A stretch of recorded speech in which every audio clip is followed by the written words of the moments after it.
Hello বন্ধুরা, আমি সায়নী। আমার নতুন একটা ভিডিওতে আপনাদের অনেক অনেক ওয়েলকাম। আমার হাজব্যান্ডের ছুটিতে এবারে আমরা শিমলিপালের কাছে দেবকুণ্ডতে ঘুরতে গেছিলাম। তো বর্ষাকাল ছিল, যেহেতু বুঝতেই পারছেন চারিদিকে কাদা, সারাদিন বৃষ্টি হয়েছে। তো বৃষ্টির মধ্যেই গেছিলাম আমরা ঘুরতে, একটা বেশ অ্যাডভেঞ্চার ফিল আসছিলো। তো যখন ভেতরে যাই আমাদেরকে ওনারা বলে হেঁটে আর কি নিয়ে যাওয়া যাবে না। আমি শুনেছিলাম নাকি আগে ভেতরে হেঁটে নিয়ে গিয়ে তারপরে আমাদের বলতো ট্রেক করতে। বাট এখন বৃষ্টির জন্য না আমাদের 12 সিটের একটা গাড়িতে করে নিয়ে গেছিলো। গাড়িটা খুব সুন্দর। তো যাই হোক, আমরা যখন ভেতর দিয়ে যাচ্ছি না, দেখি ছোটো ছোটো জায়গা দিয়ে না শুধু মানে একদম সরু জলধারা নেমে আসছে শুধু রাস্তায়। এই যে নদীটা দেখছেন, এটা কিন্তু রাস্তার উপর দিয়ে যাচ্ছে। এবার উনি বললো কি, যেহেতু বৃষ্টি হয়েছে সেই জন্য রাস্তার উপর দিয়ে আর কি জলটা যাচ্ছে। তো আমাদের এই ব্রিজটার আগে নামিয়ে দিয়েছিল। আমাদের এখান থেকে ট্র্যাক করে ওয়াটারফল দেখতে উপরে আর কি যেতে হবে। তো উপরে মা অম্বিকার মন্দির আছে, সেটা দর্শন করব, তার জন্য ট্রেক করে যেতে হবে। আর আমাদেরকে মানে কেউ এগিয়ে নিয়ে যাবে না। তো মোটামুটি আমরা যতজন ছিলাম এখানে নেমেছি। নেমে যাচ্ছি, দেখি জায়গাটা মানে সত্যিই না গেলে হয়তো বিশ্বাস হতো না। জায়গাটা পুরো সিনেমার শুটিংয়ের যে সেট হয় না, সে মনে যেন কেউ সাজিয়ে রেখেছে।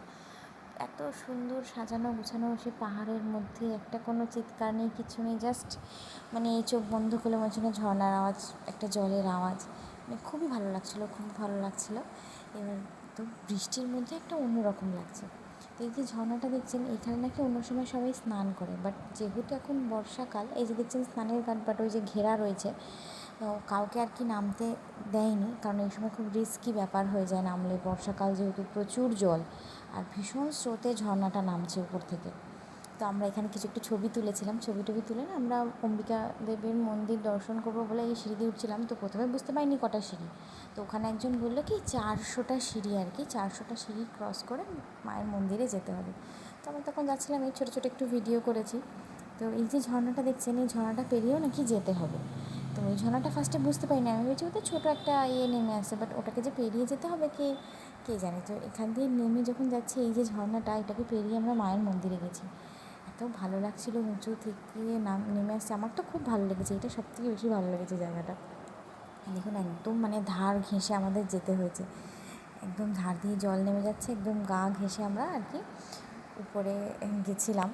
তো খুবই ভালো লাগছিলো। বৃষ্টির সময় গেছি তো তাই বোধহয় এত কিছু সুন্দরভাবে দেখতে পেয়েছি, হয়তো অন্য সময় এত জলের স্রোত থাকে না।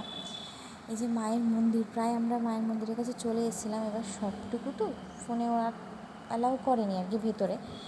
তো বাইরে যতটুকু পেরেছি ক্যাপচার করেছি আমি। তো আশা করছি আপনাদের ভালো লাগবে। যদি ভালো লাগে অবশ্যই একটা লাইক করে দেবেন।